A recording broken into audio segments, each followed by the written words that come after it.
Jim Chalmers has had a dig at our Friday regular Campbell Newman. Now, apparently at a private gathering of the Transport Workers Union, Jim Chalmers warned that Queensland opposition leader David Crisafulli, who odds on will win the next election up there in October, that he would absolutely, this is a direct quote from Chalmers, absolutely gut Queensland like a fish if he gets the chance to do it, just like Campbell Newman did. This is what's at stake here in Queensland, Chalmers said, before we go to a federal election after that. Seems like he's running a bit scared. Former Queensland Premier and the person who had his finger pointed at him, Campbell Newman, joins me now. That was a bit nasty, wasn't it, from Treasurer Chalmers? Yeah, well, look, very nasty. But he said nasty stuff before, but really the most important thing, Steve, is the hyperbole. I mean, I think the media finally are waking up to who Jim Chalmers really is. He's got this nice boy image, butter wouldn't melt in his mouth. He's always smiling, but he delivers this sort of nonsense. I mean, once I saw him on the Insiders on a Sunday morning saying, referring to the atrocities of the Newman government. For the record, if Queensland was gutted, well, I don't know what that really means other than he's just there to support public sector unionised workers, because what we achieved was the best performing hospitals in the nation, the best surgery waiting times. We limited ambulance ramping. We kicked the bikies out of the state. We created a 30-year plan for Queensland, and the crime, when we kicked the bikies out, went down 15 to 20% across all the serious categories of offences against people and property. So that's the record. We contrast that with the hyperbole, and really it's showing great desperation. That's really what I put it down to, because he's lashing out now at he's got this fight going on with the Reserve Bank governor, and it's all to distract from the fact that this guy has badly managed the economy and the finances of the nation. One other thing I'll just say, because it is a bit personal, I will debate Jim Chalmers anytime he likes on the track record of my government. I bet you he won't show up because it's threadbare. He would not last half an hour with me, and I make that challenge to him this evening. So let's see if he fronts up, if he wants to talk about my track record. By the way, David Crisafulli's made it very clear he's not Campbell Newman. And while I'm unclear about what he will do on a range of these issues, he has said to the Queensland Media Club that he won't be cutting the public service. So I don't know where Chalmers is coming from. How do you think he's going? David Crisafulli's going. What are the polls saying? Well, mate, as you know, I've been a bit of a critic. I have criticised them for not articulating clearly their policies. But over the last 2 or 3 weeks, he has made some important policy announcements. They've also run some ads, and I think he's looking pretty good. So at this stage, short of some sort of disaster, I think he will become the next Premier. He, as you know, image is pretty important in election campaigns, and he looks energised. He looks young, fit and energised. And, you know, I know that doesn't mean he can run the state properly, but compared to Premier Miles, he looks like he's a bloke ready to do it. Well, he does look like that. And he was a minister in my government, and he was a good minister, and he achieved some really important things. One I'd point out is that he was in charge of disaster recovery after the terrible flood event that we had in Bundaberg back in 2013. So, yeah, I've had a lot of time for him. That's why I've been so sort of perturbed about this small target strategy, because I just don't agree with it fundamentally. But I saw a guy when he was in office as a minister in my government with the goods, the ability to deliver, and that energy you've just referred to. And he is aggressive. And I mean that in a nice way. You've got to have a level of aggression in politics. And he wants to actually, get stuff done. I'm pretty sure of that. But again, I'm not clear about what he is going to do, because on many occasions he hasn't told Queenslanders, and that does bother me. Just back on Campbell, back on Jim Chalmers briefly. I mean, he's picked a fight with the Reserve Bank, and our I don't know who's advising him politically to suggest that's a good idea. It might play, I guess, with people who don't follow those things as closely as others.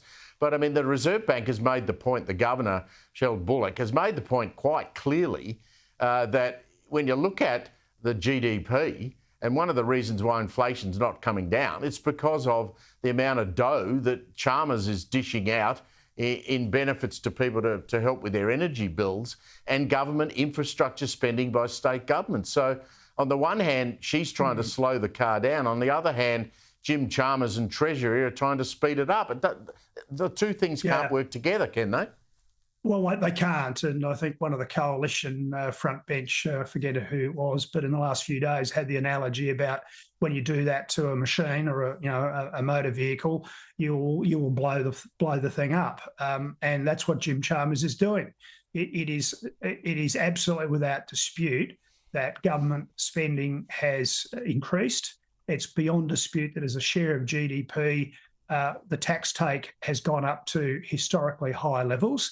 It's beyond dispute that Australians' standard of living is down by about 10% and household savings have gone to almost nothing. That's his doing. And, he might want to fool people by this sort of game of criticising the RBA and also handing out cash on the one hand. But I think ultimately will come home to roost. People sort of have this distrust of politicians. And whilst, public servants aren't perhaps in, the highest regard, they are held in much higher regard. I can tell you that right now than politicians. So when someone in the post of the Governor of the Reserve Bank is saying it's a problem, then, well, it is. And I think ultimately he loses that sort of political fight. Campbell, we talked about this hydro project in Queensland before. News out that 50 properties bought for that pumped hydro project could be sold back to residents if the plan is scrapped. The government-owned entity is not saying at what cost. Now, this is becoming less of a reality, this thing, isn't it? Well, it was always a fantasy, I'm afraid. And the reason I've always said that, I've said it to you and your viewers before, is that back in the 2000s, when we had a drought in southeast Queensland, we were running out of water. We were down to 15% of their dams. And the Traviston Dam, and this is a repeat of the Traviston debacle, the Traviston Dam was stopped on environmental grounds by Peter Garrett and the then Rudd government because of the lungfish. Now, this valley, the Pioneer River Valley, west of Mackay, heading up to the Ungala sort of high range, is a pristine, beautiful valley, cane farming and fantastic forest, and it's a platypus habitat. Now, there was no way, just no way with our current environmental laws that this would ultimately have got up. It would have been stopped. I mean, you just have to look around the nation these days. Any environmentally significant animal or plant will be enough to stop projects. Now, I'm not saying that's right. I'm just talking about the practicalities of the way the law stands in Australia today. The environment comes first, the needs of our society come second, and needs of jobs and economic growth come second. But that's what's going to happen here. It won't get up on environmental grounds. It just won't. And I think they're going to end up, like with Traviston, having to sell a whole lot of property back to some very lucky people, because I'm sure they won't be paying the same amount of money to get it back that the government paid them to take it in the first place. Well, this is going to be part of the problem, isn't it, with our, blind rush to renewables? I mean, the amount of wind turbines required, the amount of solar panels required. We saw that massive project that's been ticked off outside of Darwin, 800 kilometres southwest of Darwin. This is going to be an issue going forward that I'm not sure that the federal government or the state governments or local councils have even really thought enough about. I mean, you're going to have you've already got regional farmers saying, I don't want transmission lines through my property. You can nick off. I don't care what you pay me. I keep talking about this, but no one seems to actually say, oh, hang on a minute. If we need all of this renewable energy, we've got to have places to put it. They're going to have huge complaints from people, aren't they? This is the industrialisation of the Australian natural landscape, whether it be the impact on great farming land, grazing country, etc., or the natural areas, forested areas, the top of the Great Dividing Range, where we're blasting those mountaintops, building these massive towers, access roads, and actually destroying the habitat of protected species. I think it's going to come to a head, mate, because it just must be stopped. My Libertarian Party colleagues who are running for the Senate, Jim Wilmot and Lachlan Wade, are pointing this out. They've been out there, as I have, saying the alternative really has to be nuclear. That's how, if you believe in climate change, and I am a skeptic, but if you do want to go to clean power, low emissions, then ultimately we've got to go to nuclear. And rather than destroy natural areas and farmland in this wholesale way, we actually concentrate, using the existing footprints of our coal-fired power stations, go from coal to nuclear, as Peter Dutton's been saying. And that is the way to go. And it is more environmentally responsible. I think as people start to learn about what's going on really, they'll realise that they've been sold a pup on this one. It is incredibly destructive. I think that's right. Have a great weekend, Campbell. I'll talk to you in a couple of Fridays' time.